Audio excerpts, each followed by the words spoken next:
welcome to another edition of Popular Speed Report. I'm Chase Wilhelm alongside Popular Speed's Matt Weaver and Kelly Crandall. Nationwide Series race just wrapped up here at Charlotte Motor Speedway, and Kyle Busch gets another victory tonight, but it didn't come easy. No, it didn't. Kyle Busch is... You just wanted to do that, didn't you? I did. Yeah. Well, last time we were in Victory Lane with the Popular Speed Report, it was a Kyle Busch victory. We had M&Ms everywhere, threw the M&Ms over the shoulder, so it's kind of a gimmick. You know, it's the first time we've been on the air here in quite a while, so, you know, the trigger finger was a little antsy. But yeah, Kyle Busch, Victory Lane, Nationwide Series again. Did you expect anything else? Guys, it didn't come easy this time. You had Sam Hornish take the lead with about 20 laps to go. It looked like he was going to get back in the championship lead, and he just couldn't hold on. Mr. Busch is the guy to beat in the series. He wins again. Hornish Jr. Did take the lead with 20 to go, like you said, and then Busch took it back with about 10 to go. I was sitting there and I'm watching Kyle drive away then. I turned to Matt and I said, well, here goes Kyle Busch again. And I said, this is why we can't have nice things, because it would have been great for the championship battle to see Sam Hornish go on, win the race, and Austin Dillon was charging hard. He was top 3 as well, but Kyle does it again. So, you know, on one hand, it sucks because the Nationwide guys, it's another win taken from them, but what a great win in terms of what the Bushes are doing for breast cancer survivors. And they did a whole bunch this week with, they did a dinner and a foundation and a charity, and now they're doing their winnings from here. So, you know, take the good with the bad. Who are we kidding? You know, they can have the foundation, the dinner, keep it off the track. You know, I just think to myself, watching that race with 20 laps to go, how cool would it have been if you had Sam Hornish Jr. and Austin Dillon running 2nd and 3rd, fighting for the championship lead? What if it was for the lead?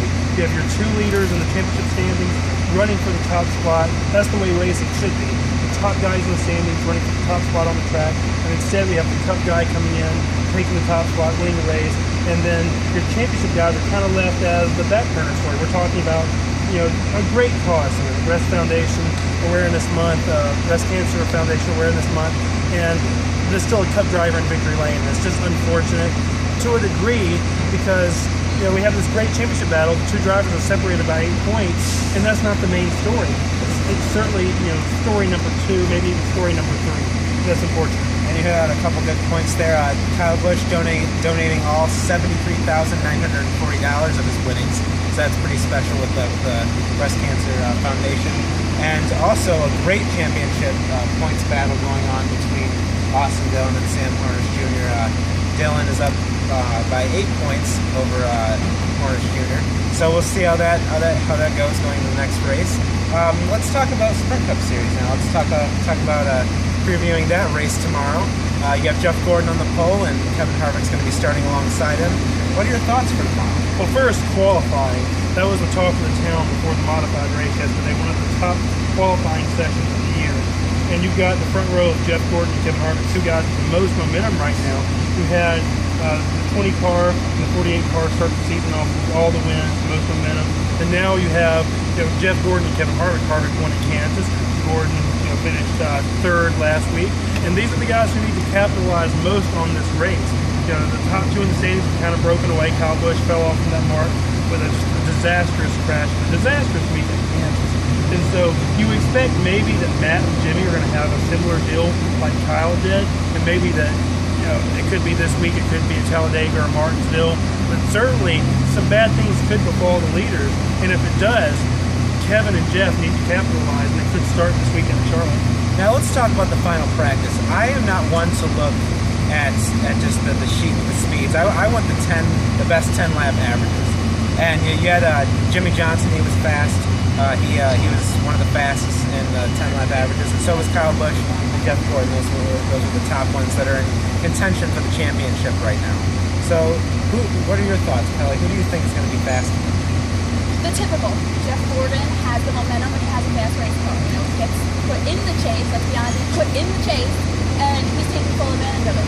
Kevin Harvick, no lame duck, going out there, he's running fast. He's the closer. The story, though, is, to me, the story is not Jimmy Johnson, not Kyle Busch, it's not Jeff Gordon. It's Matt Kenseth. He was running away with this championship after just 2 races. We were ready to crown him. 7 wins, running away, 2 races in the chase. Now, he's losing all that momentum.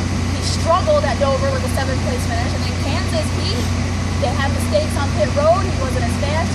He thought his car was treacherous out on that slick Kansas track, and he finished outside the top 10. So the story is Kenseth, because you watch qualifying, you watch practice, he's not as strong as he normally is at these mile-and-a-half racetracks. And he started 20th, and not only he started 20th, he started between two drivers who are making their cup debuts tomorrow.